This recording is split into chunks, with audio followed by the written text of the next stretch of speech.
Olá, tudo bom? Então, dando continuidade à nossa sequência de vídeos de estudo sobre o Seminário 1, hoje vamos discutir então o capítulo 3, né? Dentro da parte a respeito das resistências. Esse capítulo 3, então, por título A Resistência e as Defesas, né? É um capítulo bem interessante, né? Porque as coisas começam a ganhar corpo, alguns conceitos começam a ficar mais bem definidos, né? A gente começa a ir entendendo um pouco mais e um pouco melhor do que é que se trata e aonde mais ou menos o Lacan está levando a problemática sobre a resistência, né? Ele começa com um ponto muito interessante, né? Que é a respeito do que a gente pode pensar sobre uma das essências da psicanálise, né? Que qual seria? Justamente um achado, né? uma percepção muito interessante que Freud teve sobre aquilo que compõe, né? O sentido do sintoma, né? O que está por trás de um sintoma, né? O que instaura, o que mantém, né? Isso que a gente entende por sintoma, né? Freud percebe que se trata justamente de uma relação problemática que o sujeito mantém com ele mesmo. É a partir dessa problemática que surge um sintoma. E aí a gente pode ouvir isso e achar que é uma ideia um pouco simples demais, né? Um pouco óbvia demais até, né? Só que não é. Por que não é? Porque nós, analistas, né, estudantes da área, que estamos frequentemente discutindo essas questões, lendo textos a respeito, né, que a gente está inserido aí nesse contexto, né, frequentemente, para a gente se tornou uma ideia natural, né? Só que se a gente for parar para pensar, e se a gente for parar até para analisar assim, a percepção de algumas pessoas que não estão inseridas nessa discussão, que não são da área, a gente percebe que não é assim uma percepção tão óbvia, né? Até mesmo porque, vamos pensar no seguinte, né? O que é o sintoma se não uma capacidade, né? Uma das grandes características do sintoma é justamente essa capacidade de conseguir mascarar muito bem aquilo que está por trás, né, daquele sofrimento. Ou seja, o sintoma ele tem essa capacidade de esconder uma coisa que não é uma coisa que está distante da gente, né, que está ausente. Pelo contrário, é uma coisa que está o tempo todo presente na nossa vida, o dia todo, está, na verdade, tão presente, tão próximo da gente, tão próximo do nosso campo de vista, que a gente não vê, né? É isso que faz um sintoma... é isso uma das grandes características do sintoma, né? Tanto é que a gente pode pensar na nossa clínica e perceber como tem algumas intervenções que nós fazemos com os nossos pacientes que a gente não apresenta nada de novo depois da fala dele, para ele, né? Então, por exemplo, né, um paciente que falou, 50 minutos na sessão, e a nossa intervenção diante daqueles 50 minutos de fala é apenas fazer uma síntese, né, daquilo que ele nos apresenta, né, esquematizar toda aquela fala dele e apresentar para ele só a estrutura do discurso dele, né, só apresentar essa estrutura discursiva para ele. Ou seja, a gente não apresentou nada de novo, a gente não deu nenhum sentido que já não estava presente na fala dele. Para o sujeito, né, encarar, se deparar, se defrontar com essa estrutura discursiva que ele está tendo, é um choque, né? É uma grande surpresa, né? Quantos pacientes, quando ouvem só essa síntese que a gente fala para eles, quantos pacientes nos dizem, nossa, eu nunca tinha parado para pensar nisso, nunca tinha percebido isso. Ou seja, o sintoma ele está aí, tão diante dos nossos olhos que nós não percebemos ele, né? E por que isso é importante, relevante quando nós discutimos a resistência, né? Porque a gente vai perceber em tudo que o Lacan vai apresentar que existe nessa questão da resistência e como a gente lida com a resistência uma complexidade tão grande que muitos psicanalistas depois de Freud tropeçaram aí, né, e não deram o devido valor para a complexidade por trás da resistência, né?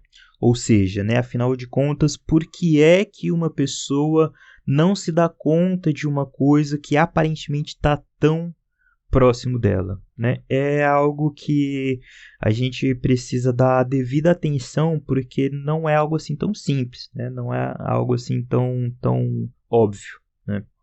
E aí, né, ainda dentro dessa essência da psicanálise, né, a psicanálise, ela não dá o sentido para o sujeito. Ela não mostra esse sentido, né? Ela não apresenta, fala, esse é o sentido do seu sintoma. Não é isso um trabalho analítico. Um trabalho analítico ele tem muito mais a ver com um processo de dar ao sujeito as ferramentas, dar ao sujeito os meios para que ele possa encontrar o sentido do sintoma, o sentido do seu sintoma, né? Esse exercício, esse processo, esse trabalho também é a essência da psicanálise, né? E a gente percebe no decorrer da nossa clínica que é uma diferença sutil, né, entre dar o sentido do sintoma para o sujeito e dar os meios para que ele encontre o sentido do sintoma. É uma diferença muito sutil, é quase uma arte, né, uma arte muito delicada, mas que também é extremamente ética, né? E essa é uma preocupação fundamental dessa primeira parte toda do seminário 1 sobre a existência, que é uma preocupação ética, né? A maneira como a gente lida com o que a gente pensa sobre a resistência é, antes de mais nada, uma postura ética. E a ética, e essa postura ética, também é uma das essências que compõem o que faz a psicanálise, né? Que compõe a psicanálise, né? Então, assim, eu não me lembro se eu cheguei ou não a comentar isso com vocês nos vídeos anteriores, mas, mesmo que eu tenha comentado, é interessante relembrar. O texto do Seminário 1 é um texto muito interessante para se introduzir a essa discussão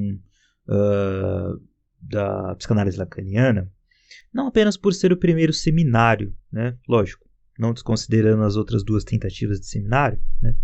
Mas o primeiro seminário que a gente tem um texto integral é o Seminário 1 mesmo, né? Então, não só apenas por essa questão de ter uma leitura progressiva assim, do texto, mas também porque no Seminário 1, principalmente nessa primeira parte, é muito interessante porque é como se o Lacan estivesse apresentando para a gente um manual de tudo aquilo que não deve ser feito na clínica, né? Então é como se ele começasse, antes de falar o que a gente faz no atendimento psicanalítico, o que a gente faz no processo analítico, antes disso ele começa falando tudo aquilo que a gente não tem que fazer, né?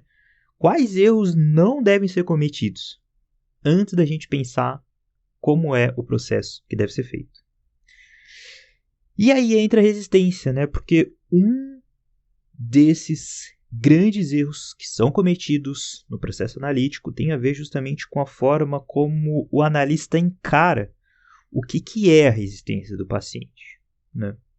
Então, assim, essa é uma questão que o tempo todo eu vou apresentando de novo para vocês, o que é resistência, porque é um movimento que o próprio seminário faz, né? E é um movimento interessante de ser feito, para que à medida que o texto vá correndo e o Lacan vá apresentando novas ideias, a gente vá o tempo todo confrontando essas novas ideias com a concepção que a gente tem sobre resistência, né? Então é interessante a gente se perguntar isso, né? O que é resistência para mim, né? Como eu encaro o que é resistência, né? Que ideia que eu tenho na minha mente sobre resistência, né? E aí talvez algumas pessoas de início pensem naquela postura do paciente de fugir da questão principal, né? De estar diante do ponto-chave e negar aquilo, não querer falar sobre aquilo, ou seja, o paciente resistir, né? Talvez essa seja uma primeira ideia. Uma outra ideia, que também pode vir na nossa mente, é aquela super clichê que roda muito no meio psicanalítico, que é a fala de que a ideia de que a resistência está sempre do lado do analista, né? Sim, a resistência está do lado do analista também, mas não é disso apenas que se trata nessa discussão. A gente vai perceber que não é assim tão simples, né? Então, à medida que a gente vai seguindo, né, é interessante a gente se perguntar isso, né? O que é resistência para mim? Né? E a gente ir comparando isso com o que o Lacan vai seguindo, né? E aí, vamos pegar então a concepção de uma determinada pessoa sobre o que é resistência e comparando com as ideias do Lacan, né? A concepção de quem? Da Ana Freud. A Ana Freud, no conhecido livro dela O Ego e os Mecanismos de Defesa, tem algumas passagens muito interessantes para elucidar a forma como eles encaram, né, a resistência. E eu vou ler só um trechinho para vocês terem uma noção da diferença, né, disso que a gente está conversando aqui. Ela diz o seguinte: o eu se apresenta como adversário do analista, quando se mostra, durante sua auto-observação parcial, cheio de má-fé. Então, quer dizer, é um ego que é visto como que tendo uma má vontade mesmo durante o processo analítico, né? Uma má-fé, né? Então, a ideia que se faz pelo olhar da Ana Freud é como a de que é o ego quem impede a análise de acontecer em alguns momentos. É o ego quem está resistindo, né? O ego que está se opondo em alguns momentos ao caminhar da análise. Então, o resultado disso é que dá-se ao ego, dá-se a essa instância psíquica uma importância exacerbada na análise, né? Por quê? Porque ao olhar deles, tanto é o ego quem resiste, quanto pelo fato de que ele se torna o próprio objeto da análise, né? Aquilo que se analisa nesse tipo de perspectiva é o ego, né? Então, naquela percepção, naquele comentário do Lacan, né, de que existe esse formato analítico que é quase que uma análise inquisitorial, a gente começa a perceber por quê, né? Porque de fato é quase que a imagem de um ringue, né? O processo, né? É uma disputa de ego para ego, percebe? Então vamos pegar essa ideia da Ana Freud, né, de que é o paciente que está resistindo, e vamos ver como que ela se fundamenta ou não na obra freudiana. Vamos analisar até aqui 3 momentos da obra do Freud. Vamos dividir em 3 momentos, né? Primeiro momento, o estado ali pré-psicanalítico, né? Estudo sobre a histeria, 1895. Nesse momento, Freud coloca que a resistência ela está do lado do ego, né? Ela tem uma relação com o ego, né? Mas vamos nos lembrar, qual é esse ego que o Freud fala em 1895? É um ego que se resume a uma massa ideacional, ou seja, a um ego que tem muito mais a ver com os preconceitos da pessoa do que com o ego das 3 instâncias, né? Já que era um momento em que a teoria psicanalítica estava germinando ainda, né? Então, por mais que Freud falasse em ego, ainda não era o ego das três instâncias. Era esse ego mais dos preconceitos mesmo da pessoa, né? Lembra que no capítulo anterior a gente comparou ele com aquilo que se aparece como uma contratransferência, né? No trabalho, né? Do lado do analista. Então tá, esse primeiro momento. Segundo momento, 1900, interpretação dos sonhos. Nesse segundo momento, o Freud coloca em questão o que nós estamos entendendo por resistência. E aí ele responde, né? Resistência a gente tem que pensar que é tudo aquilo que impede o trabalho analítico, tudo aquilo que vai contra, né? Que resiste que oferece uma resistência ao trabalho analítico. Ok.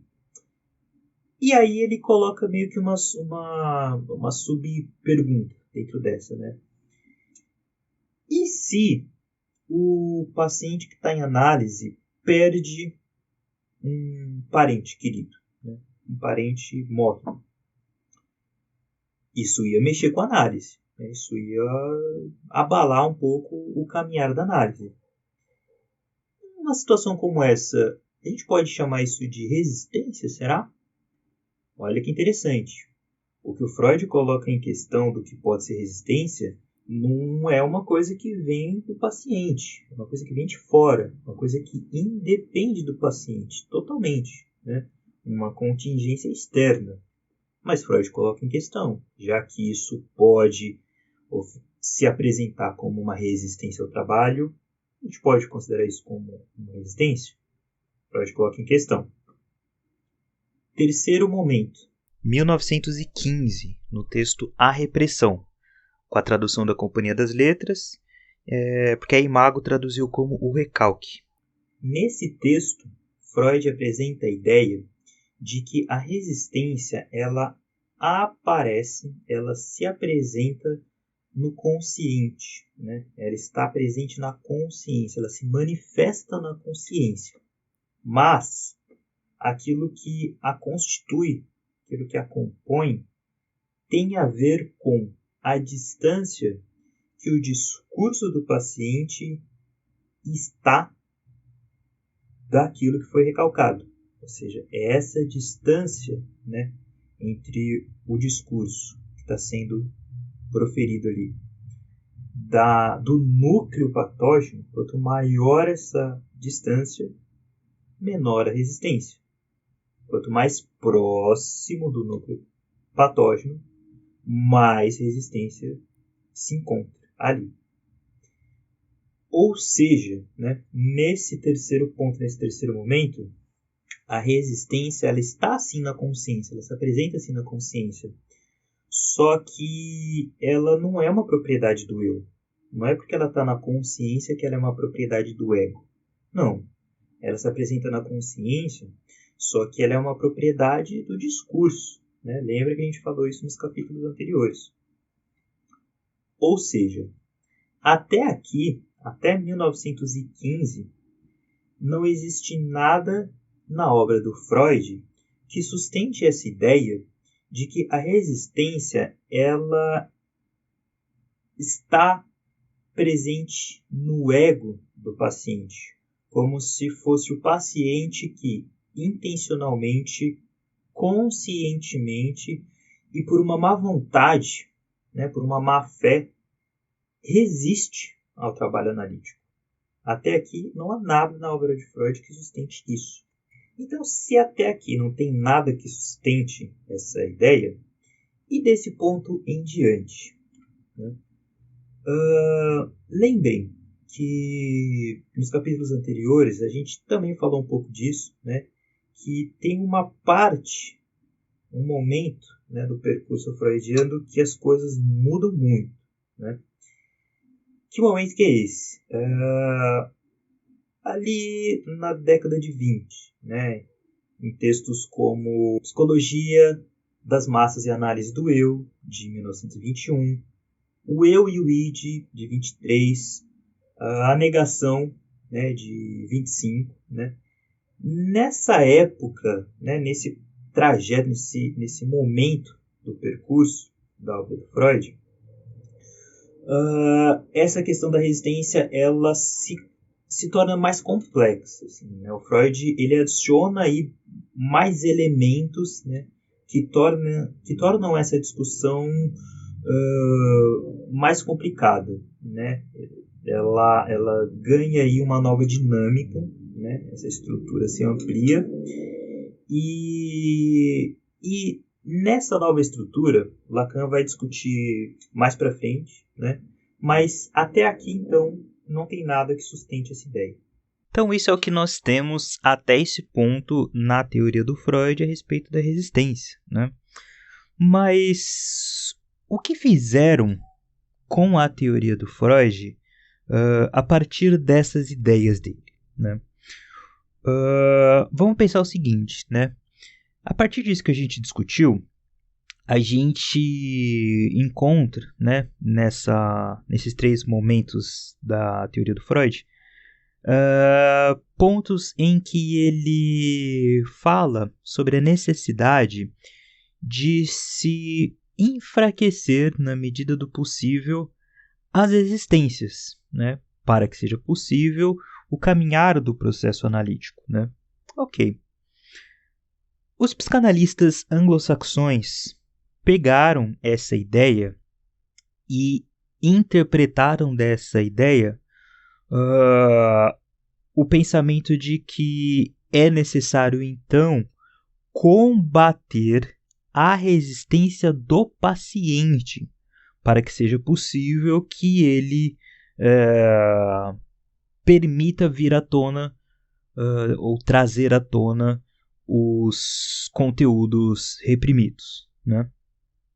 Só que percebam, né, o quanto que uma coisa acaba mudando de direção, né? Freud ele falou apenas sobre a necessidade de enfraquecer as resistências. Isso é muito amplo, isso é muito genérico, né? A partir do que a gente discutiu, a gente vê que resistência envolve muitas questões, né? E esses psicanalistas afunilaram a questão e desviaram a questão ao interpretar nessa ideia essa necessidade combativa mesmo, né, durante o processo analítico, né? Ou seja, a partir daí, o centro da análise, a ênfase da análise, se voltou quase que exclusivamente para o ego do paciente, né? Porque acreditava-se que era ele o responsável pela resistência, né? E aí essa ênfase se tornou algo excessivo, né? E a partir daí que começa a surgir então a teorias como a psicologia do ego, né? Por quê? Porque se considerava que precisava se trabalhar diretamente com a influência pessoal do paciente, como se o paciente intencionalmente influenciasse contra a sua própria análise, né?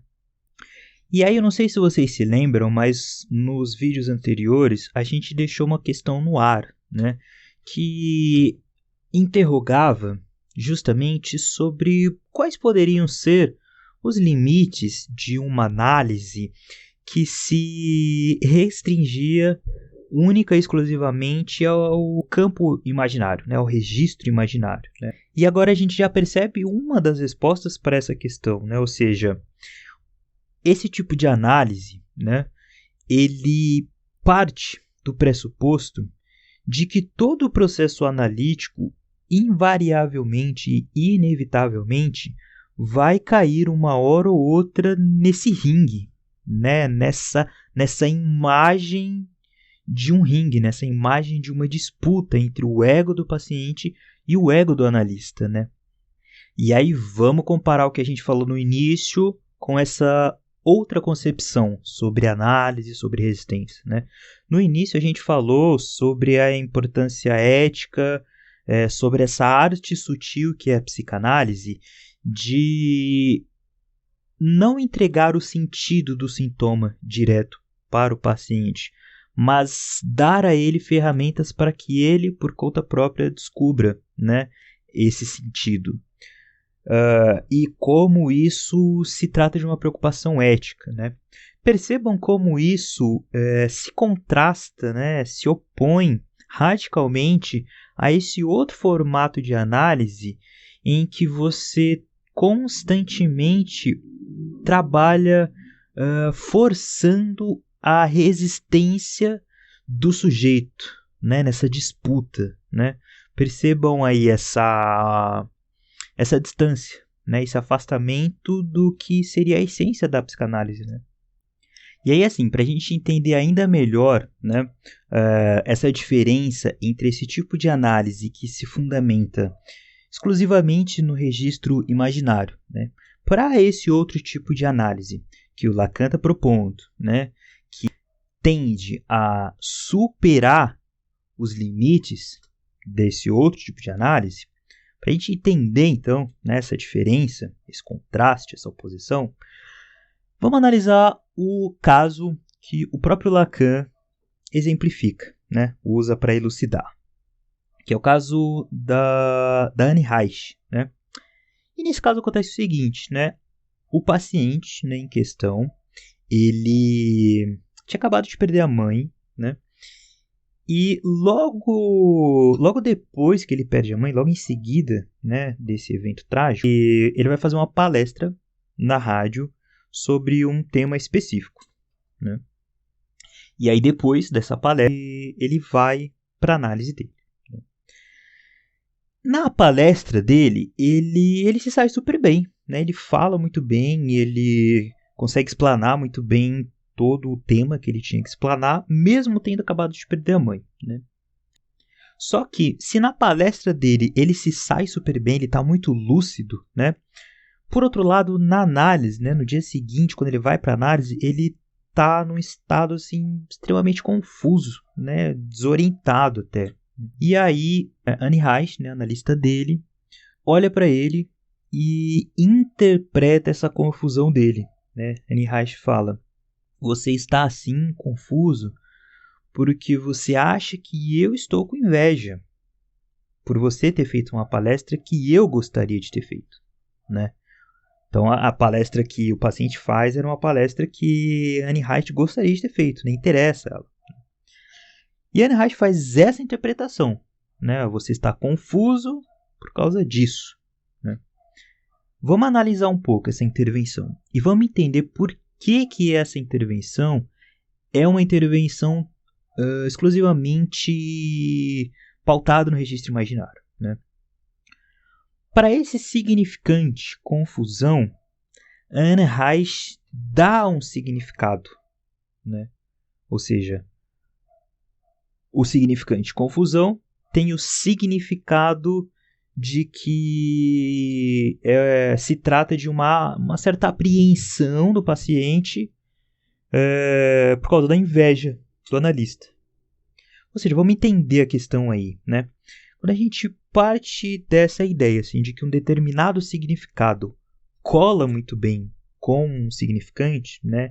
Quase como se foi feito para ele, né? É tudo muito consistente, tudo muito redondinho, tudo dá muito certo, tudo se fecha muito bem, né? A gente está aí dentro do registro imaginário, dentro de uma intervenção que se baseia apenas nesse registro, né?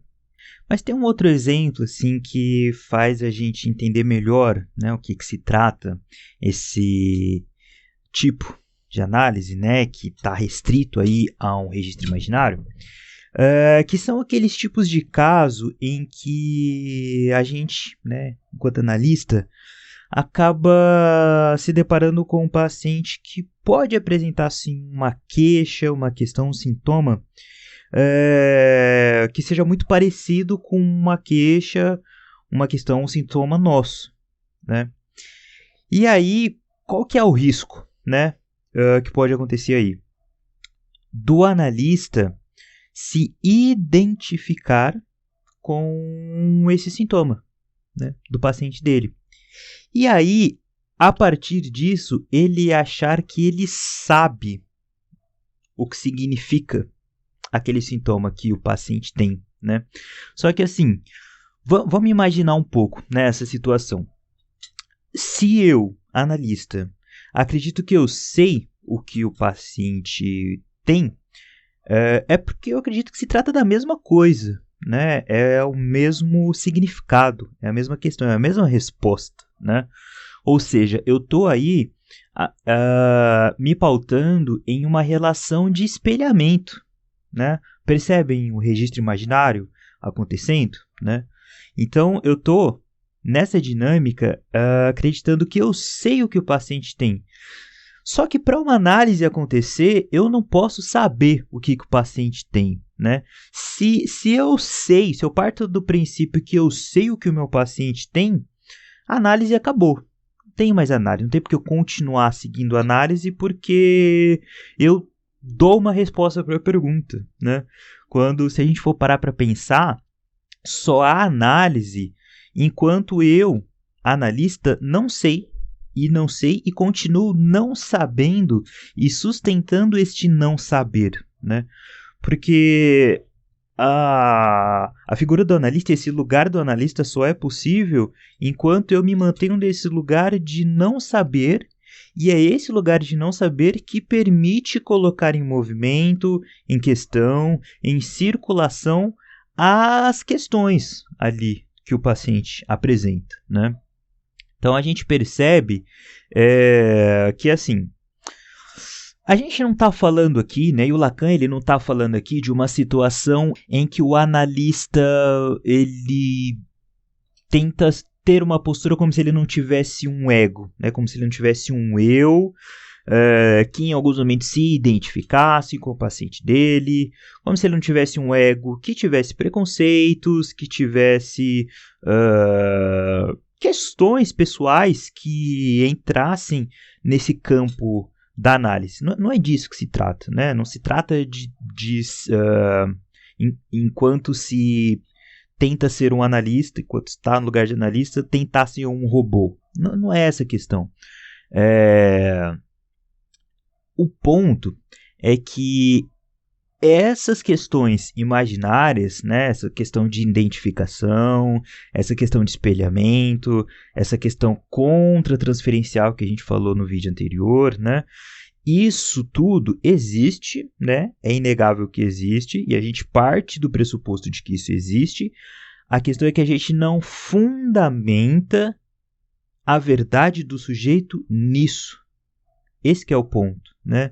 Lembrem que nos vídeos anteriores a gente falou sobre a psicologia de um corpo, a psicologia de dois corpos, né, que supera essa psicologia de um corpo, e o Lacan está propondo um terceiro momento, né, ou seja, algo que possa superar ainda os limites dessa psicologia de dois corpos, né?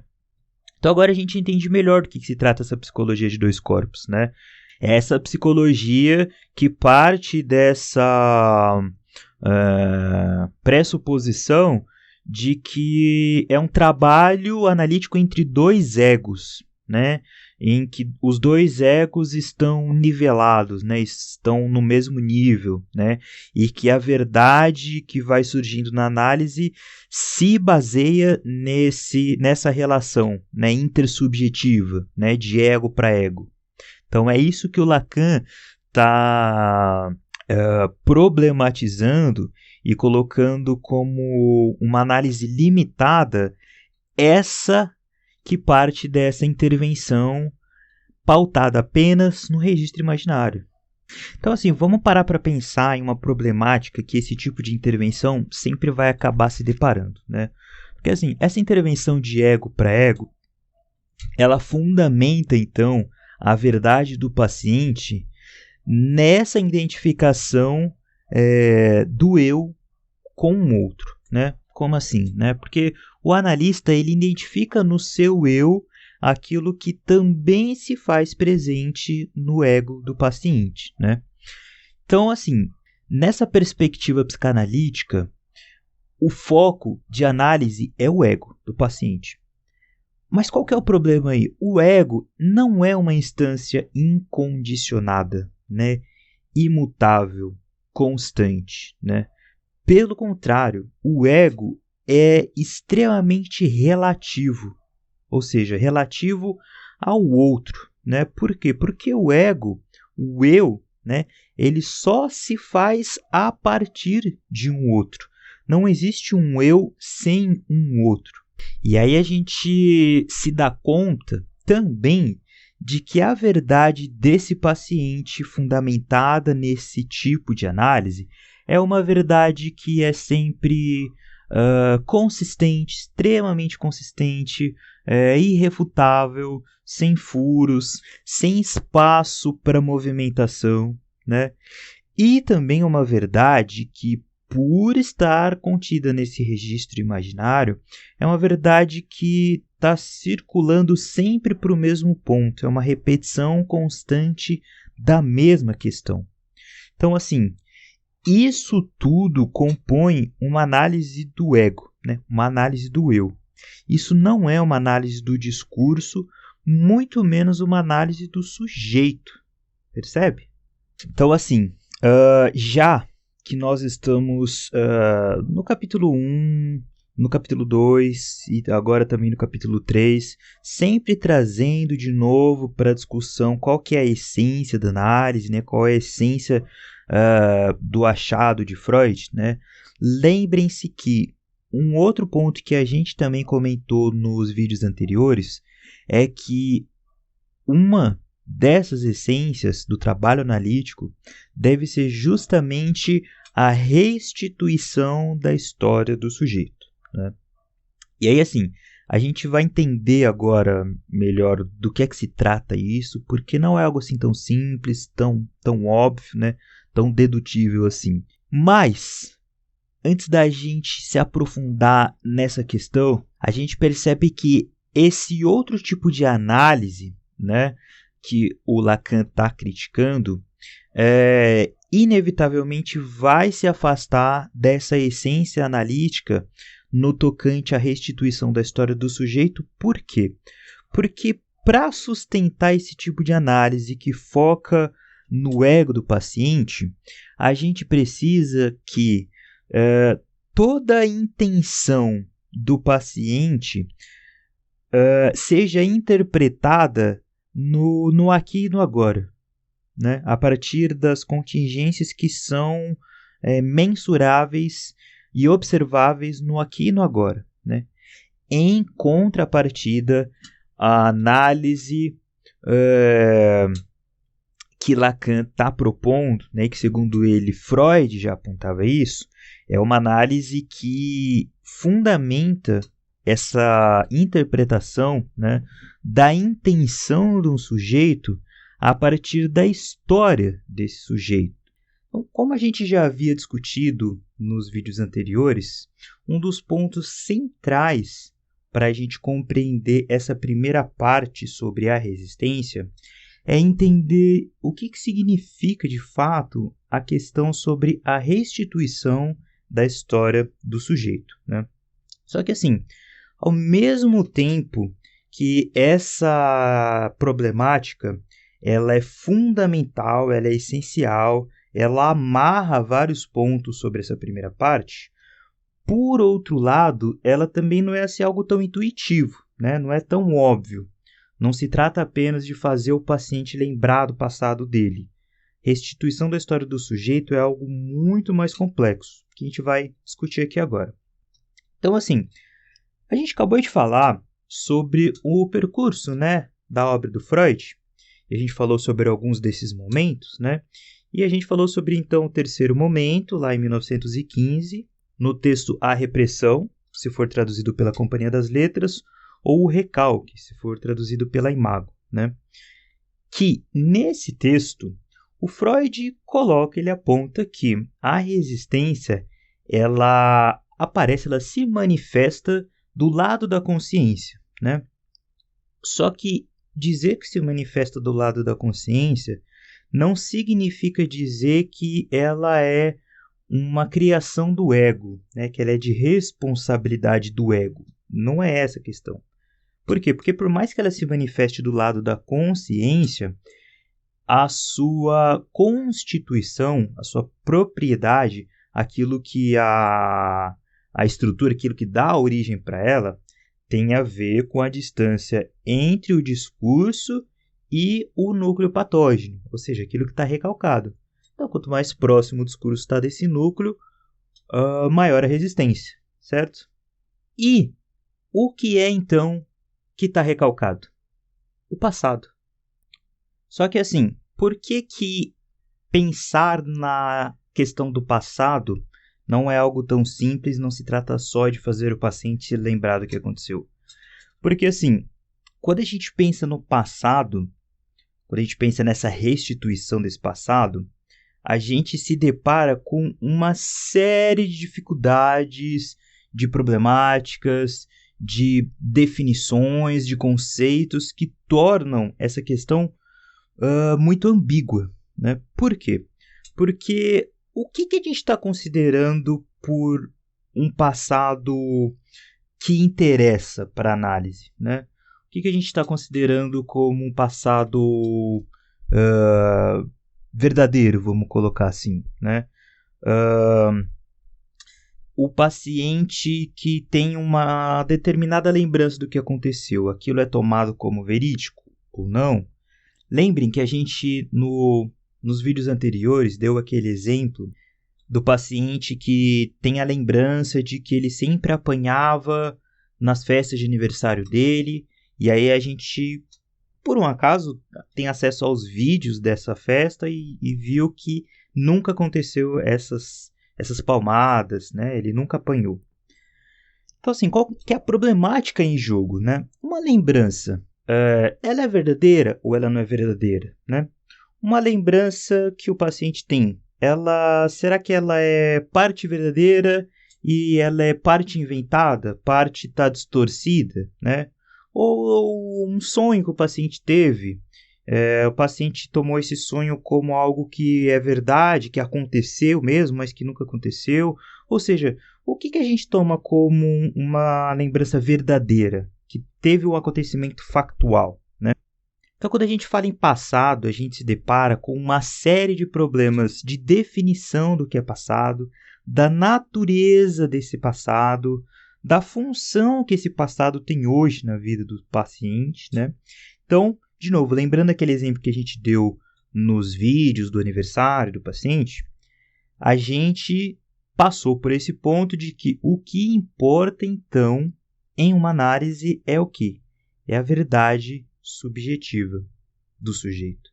Porque em um determinado momento, à medida que o Freud foi passando por experiências e casos e diferentes análises, né, ele vai percebendo cada vez mais que não importa tanto o evento em si que aconteceu, mas importa muito mais aquilo que ficou para o paciente desse evento, aquilo que o afeta ainda hoje, né? Aquilo que se marcou no psiquismo desse paciente, que se estabeleceu, que se constituiu uma verdade subjetiva. É essa que interessa na análise, e não tanto mais o fato, o evento em si, ocorrido ou não, da maneira descrita ou não. Então, assim, vamos pegar isso que a gente está falando aqui agora e lembrar com o que nós discutimos no início a respeito do sintoma, da característica do sintoma, né?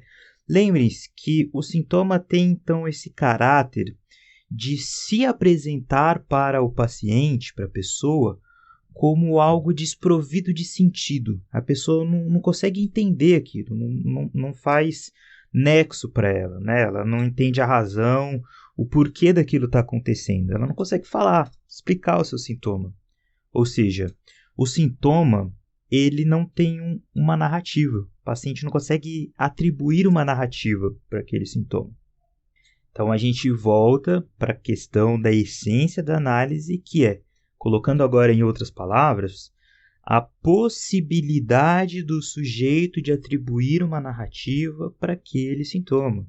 Ou seja, dar ao paciente as ferramentas para que ele consiga desenvolver essa narrativa que está faltando nesse sintoma, que está faltando em uma parte da integralidade da sua história. E aí a gente já começa a perceber aqui como já está presente essa ideia de que os sintomas são fenômenos de linguagem, né? Por que eles são fenômenos de linguagem? Porque eles são afetados pela linguagem, eles são afetados pela fala, são afetados pelo discurso. Ou seja, a maneira como se fala sobre o seu sofrimento altera e modifica o seu sofrimento. Então, quer dizer, pensar sobre restituição da história do sujeito tem a ver um pouco com isso, mas, de novo, não tem a ver só com isso. A questão ainda é mais profunda que isso. Porque, assim, se a gente for parar para pensar, a história de um sujeito define aquilo que ele é ou não capaz de reconhecer no mundo, né? Porque, assim, uma das grandes descobertas da psicanálise, né, uma das grandes definições dela, é sobre o fato de que ela mostra como à risca uma pessoa, ela não tem, pelo menos no nível psíquico, né, ela não tem constantemente e frequentemente novas experiências no mundo. Dificilmente uma pessoa ela se depara com uma nova maneira de experimentar o mundo, com uma nova experiência, né? O que é muito mais comum é que nós, neuróticos, estamos o tempo todo reconhecendo as situações, circunstâncias e as pessoas do mundo através de uma mesma e repetida estrutura, né? Porque, assim, o que significa reconhecer, né? Se a gente busca no dicionário, reconhecer tem a ver com o ato de rever a nossa imagem no outro, ou rever a nossa imagem em algo, em uma circunstância, ou seja, essa sensação de que algo é conhecido, de que eu estou vivenciando algo que me é familiar. É a ótica, né, é a perspectiva da nossa história quem vai definir aquilo que a gente é capaz de perceber, de conhecer, de enxergar ou não, né? É aquela velha questão que a gente fala muito sobre o fato de que o neurótico ele só consegue enxergar o mundo através da janela da sua própria fantasia particular, né? E assim, por que isso é importante? Porque a gente percebe, então, como esse outro formato de análise que o Lacan está criticando, ele não leva em consideração o peso que tem para um trabalho analítico essa estrutura que define o que o paciente consegue ou não reconhecer, né? Por quê? Porque esse outro formato de análise, eles tentavam dar um sentido para o paciente, né? Eles tentavam entregar um sentido pronto para o sintoma dele, né? E era um sentido externo ao sujeito. Era um sentido que não levava em consideração a sua história, né? A integralidade da sua história. Não levava em consideração essa narrativa que o sujeito precisa fazer da sua história, né? Porque, assim, ao mesmo tempo que a estrutura imaginária, né, que formula esse caráter da fantasia, é uma estrutura de base para o engano, por outro lado, essa é a única via inicial para um processo de análise que vai permitir dizer o que o sujeito é ou não capaz de reconhecer, né? Porque, principalmente no início de um trabalho terapêutico, um trabalho de análise, não adianta ir por uma outra via que não seja aquela que o sujeito seja capaz de reconhecer e de se reconhecer, né? Então essa estrutura imaginária ela é sim base do engano, mas ela é a base que precisa dar entrada, né? Que precisa passar por esse caminho no decorrer do trajeto da análise, né? É por isso que então em psicanálise, quando a gente pensa na questão da restituição do passado, a gente não trabalha com a ideia de memória, a gente não trabalha com a ideia de lembrança, porque são conceitos extremamente ambíguos em muitas situações, confusos, né, que gera aí uma série de dificuldade e que, portanto, dificulta mais do que facilita o trabalho analítico, né? Então a gente não trabalha com memória e lembrança. Quando a gente fala em restituição do passado, a gente trabalha com a ideia de reconhecimento, né, daquilo que o paciente reconhece, né? E aí isso envolve, então, essa sensação de familiaridade, né, de que algo me é familiar, algo me é próximo naquela questão. A gente pensa naquele próprio exemplo que o Lacan dá, né, que ele fala que às vezes na casa dele ele olha para a cortina e parece que ele tem a sensação assim de ter visto o rosto assim de um marquês, né? Mais de uma vez, né? Mais de uma vez às vezes ele olha e fala, nossa, parece que eu vi a imagem de um marquês aqui, né? Por que que ele traz esse exemplo? Porque essa imagem que ele se identifica ou que tem uma certa familiaridade para ele, que ele reconhece ali, ele só reconhece porque essa imagem toca na história dele, né? Nessa estrutura imaginária dele, né? Uma outra pessoa qualquer, na posição exata que ele estava, se olhasse para a cortina, não ia ter essa sensação, porque não toca em nada nessa gestalt aí, né? Nessa formação aí dessa imagem, e algo que lhe seja familiar, né? Ou talvez, se essa pessoa visse alguma coisa, visse algo totalmente diferente, né? Então, quando a gente fala nessa questão do reconhecimento, a gente fala então dessa estrutura que é repetida o tempo todo na vida do sujeito a partir dessa fantasia, né? E aí a gente está falando também, de novo, da verdade do sujeito e não do vivido ou não vivido, né? O vivido ou inventado. Então, todas essas questões envolvem aquilo que a gente pensa e trabalha enquanto reconhecimento que depende da história do sujeito, que depende da narrativa que ele dá, né, para a sua vida.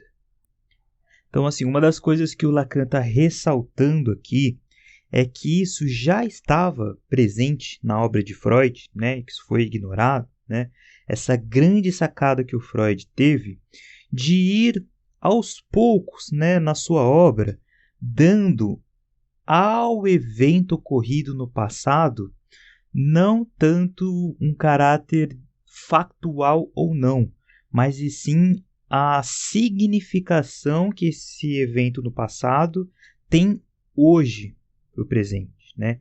Essa significação, essa narrativa que o paciente dá no presente a algo que aconteceu no passado, é isso que dá o caráter do sintoma. Então, à medida que o sujeito consegue restituir a integralidade da sua história, ou seja, reorganizar a forma como ele dá um sentido para o que aconteceu no passado, isso muda a estrutura do sintoma, né? E, de novo, isso que a gente está chamando de reconhecimento não é um reconhecimento qualquer, né? O sujeito ele só se reconhece nessa estrutura de fantasia. Ele só reconhece as coisas a partir dessa imagem, né? E não de outra qualquer. E aí a gente liga isso com o tema central dessa primeira parte, que é resistência, né? O que tudo isso tem a ver com resistência? Porque é nesse ponto, né? Ou seja, no momento em que o sujeito vai elaborar uma nova síntese da sua história, uma nova narrativa sobre a sua história, é nesse ponto que surge a resistência, nesse exato momento, né? Mas ainda falta responder às perguntas. Ok, surge nesse ponto, mas surge como? De que maneira surge a resistência? E por que surge a resistência? E por que surge nesse momento em específico a resistência? São as perguntas que ainda serão respondidas. E aí agora a gente se depara com uma situaçãozinha que o Lacan apresenta para a gente refletir sobre o seguinte, né? O Lacan ele conta sobre um caso do Freud, em que o Freud estava lá atendendo uma paciente, né? E essa paciente ela tinha um determinado discurso, né, sobre o seu sofrimento, né, sobre a sua história, né, sobre o que aconteceu com ela. E aí, por um acaso, o Freud ele acaba tendo contato com a mãe dessa paciente, né?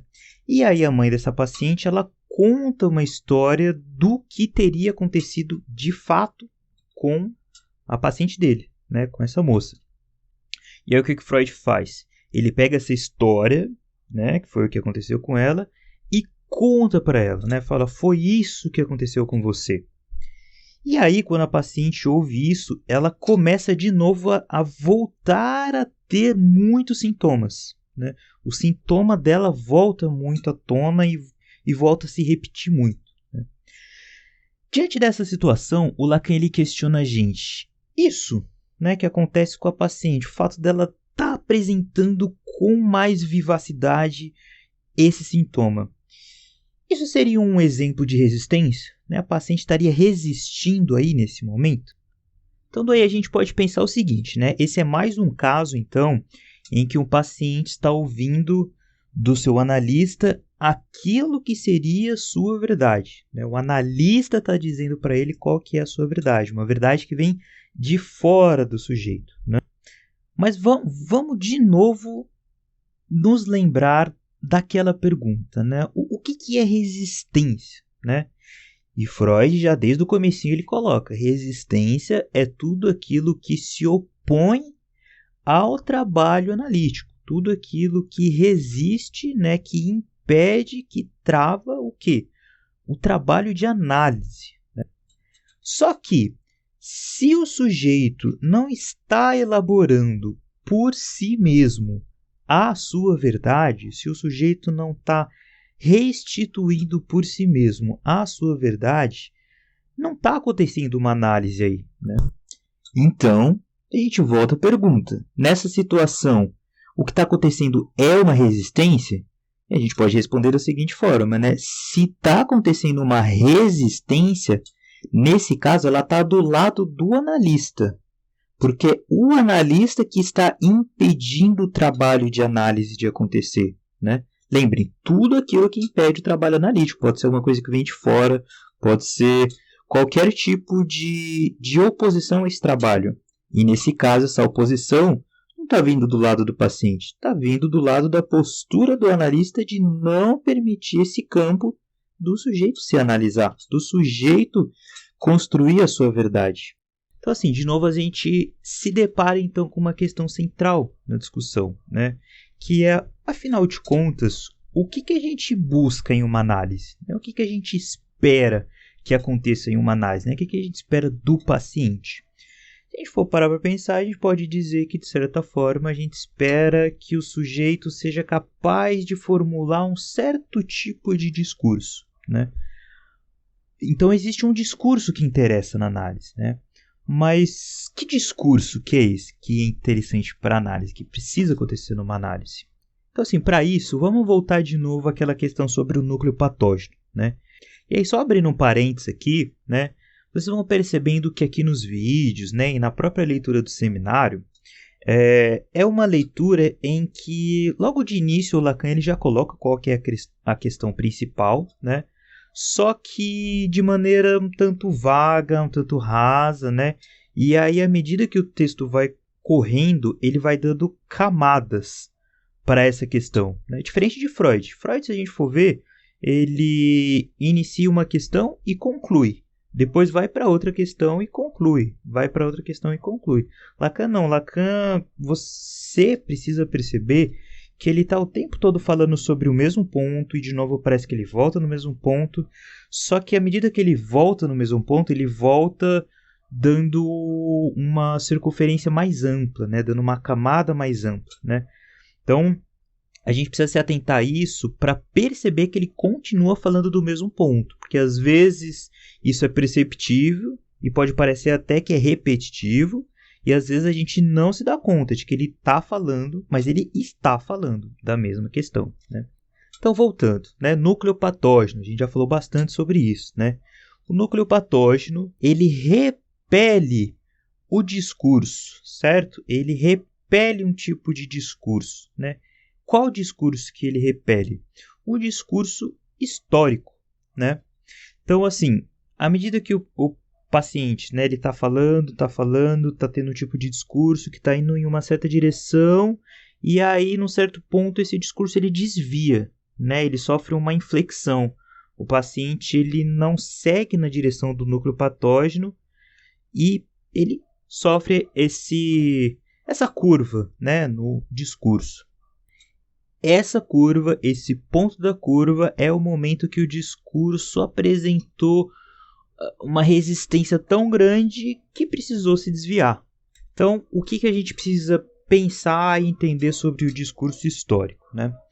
Vamos, para isso, comparar esse discurso histórico que acontece numa análise, por exemplo, com a situação da hipnose, né? Vamos comparar e ver o contraste que existe entre as duas, né?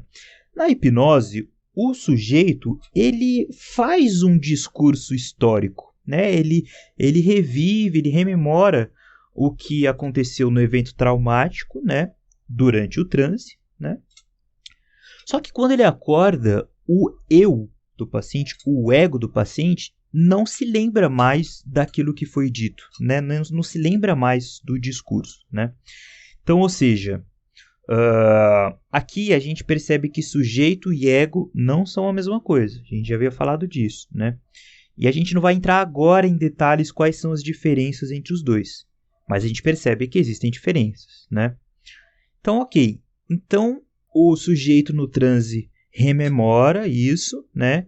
Isso tem um efeito terapêutico para o paciente, né? Existe ali uma melhora, né? Existe a mudança de algo, né?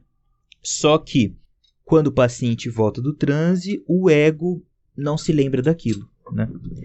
Em contrapartida, na análise, o ego do paciente, o eu do paciente é que vai seguindo esse caminho, esse processo de ele, o ego, sustentar esse discurso histórico, né? Sustentar essa narrativa, formular essa narrativa, né? Desse contraste, a gente pode concluir duas coisas. Primeiro,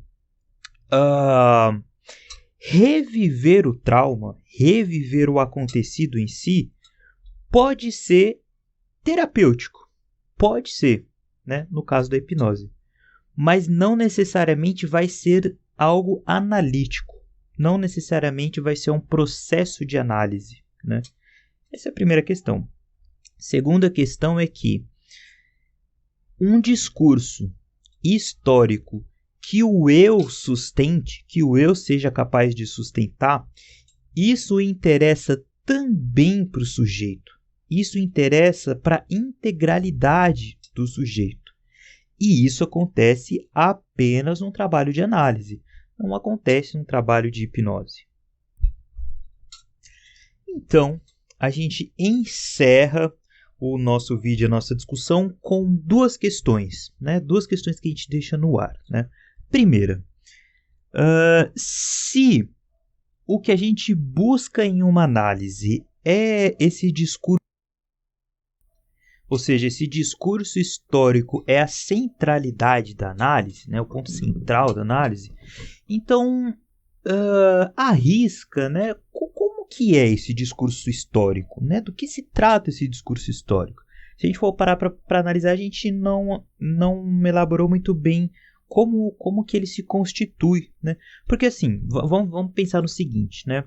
Um paciente que está contando a sua história ali, isso é um discurso histórico, né? Se ele só contar como é a sua vida, como é a sua história, basta, né? O discurso histórico se resume a isso, né? Essa é a primeira questão. Segunda questão é que se existe o sujeito e existe o ego, e a gente já falou o tempo todo que o ego não é o ponto central da análise, né? Que Lacan está propondo, né? Então, quem é esse sujeito do discurso que nós esperamos que apareça na análise, que se mostre na análise, né? Que isso se estruture na análise, né? Então, com essas questões, a gente encerra o terceiro capítulo e nos vemos agora no próximo capítulo 4. Um abraço.